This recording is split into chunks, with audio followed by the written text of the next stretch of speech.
keeping them honest every night. AC 360. CNN, weeknights 10 Eastern.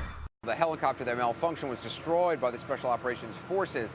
They often do that. They don't want to leave any U.S. equipment behind. The team lived up to the Navy SEALs credo to be a, quote, special breed of warrior ready to answer our nation's call. They are famously secretive, but tonight Tom Foreman is lifting the curtain somewhat.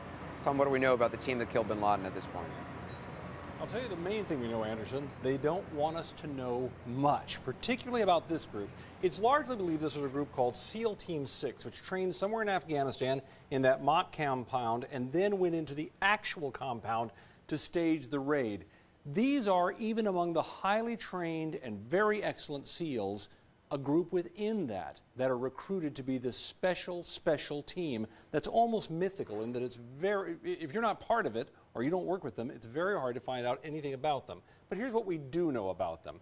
They tend to be older than average troops, 20s to early 30s. They want people who are more mature, who've had a lot of training, who can think on their feet, and a lot of experience. They're in top physical shape, as all of the SEALs are. They're generally recruited for this special group for being highly intelligent, flexible in a changing environment, and aggressive. And interestingly enough, many of them are family men. What that means basically is they're a little bit older, that they would have some possibilities more of having a family, but also what people were telling me today, sources were saying, it also means that these are people who are very confident in their skills and they believe they can get the job done, so they can have a house and a fence and a dog, and they believe they'll come home safely even though they're doing unbelievably dangerous work, Anderson. Yeah, and you know, in a kinetic situation like this, I mean, there's so many moving factors, and yet they just seem remarkably efficient and focused. How did they get to that point in terms of training?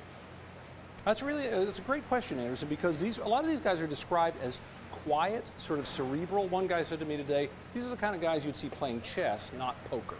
So they're very calm, sort of easygoing guys. So how do you get them to that point? Well, the secret is very simple. You have unbelievable training that goes on for quite some time. What kind of training? First of all, it's intense and relentless. These guys learn to deal with very difficult circumstances around the clock at all times.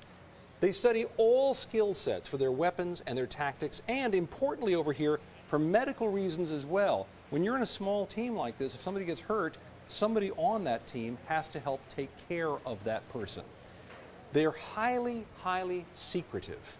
They don't like to let anybody know what they're up to. That's part of what makes them effective, because they can really jump out there and strike unsurprising. And many continue in intelligence work after military service. You heard the general talk about it a minute ago, the idea of them working well with intelligence forces. Well, they share a lot of similar values, and many of them, after they leave the SEALs, or particularly SEAL Team 6, many of them may go into intelligence work after that, Anderson.